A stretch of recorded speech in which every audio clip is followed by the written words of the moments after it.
ফল খায়, কিছু রোজা আছে খালি ফল খায়, কিছু রোজা আছে ভাত খাইতে বলে। এই এখন উপাস থাকে না, উপাস থাকে কিন্তু ফল টল খেতে হবে।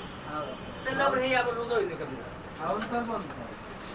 তারপরে হেরা বলছি কেমন আবার থাকি বলে পুরোই ওইগুলো হলো পোষ খায়, ভাতের পোষ আছে। গত হিসাবে ভালোই আছে, কিন্তু আমরা যে পদটা দিয়ে খাইতেছি এই এক যে খায় আর খাইবো।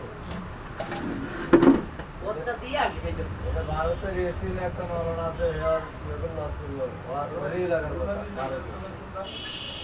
সোজা ভাই যাইতে হিন্দু হোস্টেল যেগুলো তার দোকান যেগুলো এগুলো দিনের বেলায় বন্ধ থাকে, ইফতারির পর চালু করে, সেহরি বন্ধ খোলা থাকে, সেহরি বন্ধ খোলা থাকে।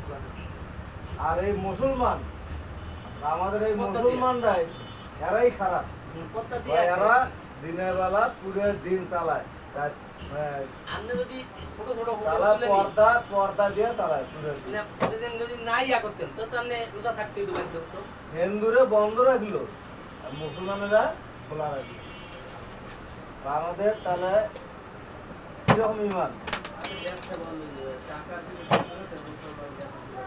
নষ্ট হয়। একবার ওই হায়দ্রাবাদ থাকতে এই যে